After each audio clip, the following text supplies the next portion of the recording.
भगवत गीता प्रथम अध्याय। कुरुक्षेत्र के युद्ध स्थल में सैन्य निरीक्षण। धृतराष्ट्र ने कहा, हे संजय, धर्म भूमि कुरुक्षेत्र में युद्ध की इच्छा से एकत्र हुए मेरे तथा पांडु पुत्रों ने क्या किया?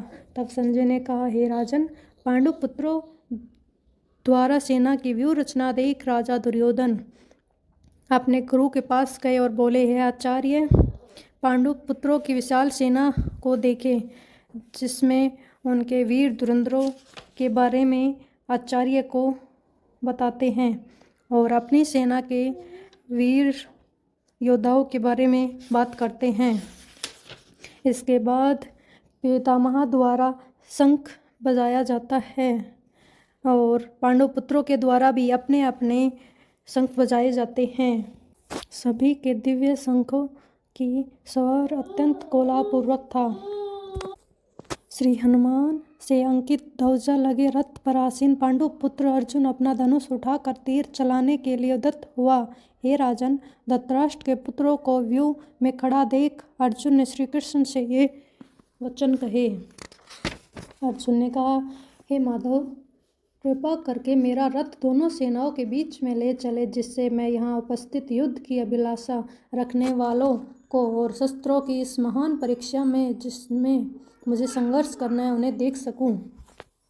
मुझे उन लोगों को देखने दीजिए जो यहाँ पर धृतराष्ट्र के पुत्रों को प्रसन्न करने की इच्छा से लड़ने के लिए आए हैं।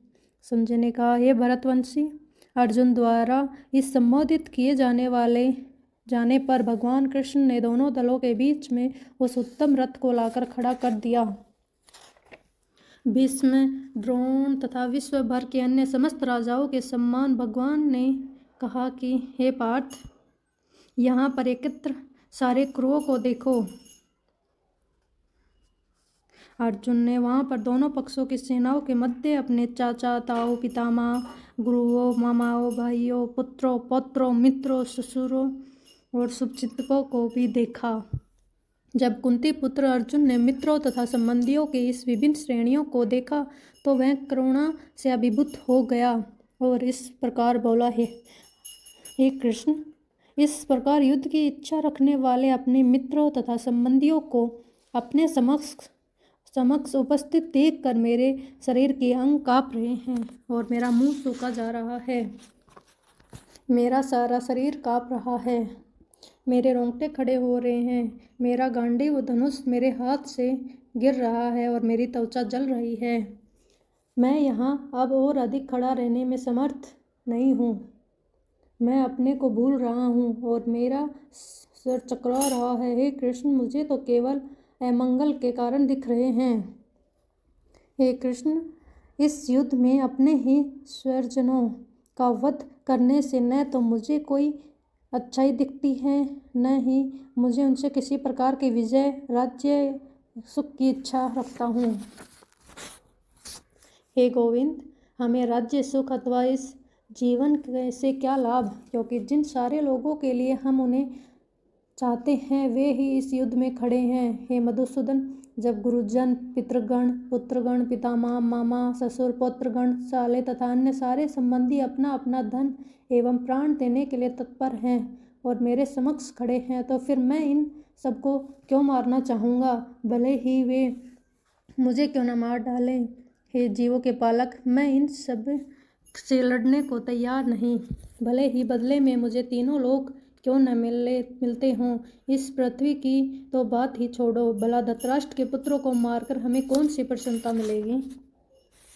यदि हम ऐसे आततियों का वध करते हैं तो हम पर पाप चढ़ेगा। अतः यह उचित नहीं होगा कि हम धृतराष्ट्र के पुत्रों तथा उनके मित्रों का वध करें। हे लक्ष्मीपति कृष्ण, इससे हमें क्या लाभ होगा और अपने ही कुटुंबियों को मारकर हम किस प्रकार सुखी हो सकते हैं? हे जनार्दन, यद्यपि लोभ से अभिभूत चित्त वाले ये लोग अपने परिवार को मारने या अपने मित्रों से द्रोह करने में कोई दोष नहीं देखते, किंतु हम लोग जो परिवार के विनष्ट करने में अपराध देख सकते हैं, ऐसे पाप कर्मों में क्यों प्रवृत्त हों? कुल का नाश होने पर सनातन कुल परंपरा नष्ट हो जाती है और इस तरह शेष कुल भी अधर्म में प्रवृत्त हो जाता है। जब कुल में अधर्म प्रमुखता हो जाता है तो कुल की स्त्रियां दूषित हो जाती है और स्त्रीत्व के पतन से ही वृषवंशी अवांछित संतानें उत्पन्न होती हैं। अवांछित संतानों की वृद्धि से निश्चय ही परिवार के लिए तथा पारिवारिक परंपरा को विनिष्ट करने वालों के लिए नारकीय जीवन उत्पन्न होता है। ऐसे पितृलोक गिर जाते हैं क्योंकि उन्हें जल तथा पिंड दान देने की क्रियाएं समाप्त होती हैं। जो लोग कुल परंपरा को विनिष्ट करते हैं और इस तरह अवांछित संतानों को जन्म देते हैं, उनके दुष्कर्मों से समस्त प्रकार की सामुदायिक योजनाएं तथा पारिवारिक कल्याण कार्य विनिष्ट हो जाते हैं। हे प्रजापालक, मैंने गुरु परंपरा से सुना है कि जो लोग कुल धर्म का विनाश करते हैं वे सदैव नरक में वास करते हैं। कितने आश्चर्य की बात है कि हम जब पाप कर्म करने के लिए उद्यत हो रहे हैं, राज सुख भोगने की इच्छा से प्रेरित होकर हम अपने ही संबंधियों को मारने पर तुले हैं। यदि शस्त्रधारी धृतराष्ट्र के पुत्र मुझे निहत्थे तथा रणभूमि में प्रतिरोध न करने वालों को मारे तो यह मेरे लिए श्रेयस्कर होगा। संजय ने कहा, युद्ध भूमि में इस प्रकार कहकर अर्जुन ने अपना धनुष तथा बाण एक ओर रख दिया और शोक संतप्त चित्त से रथ के आसन पर बैठ गए।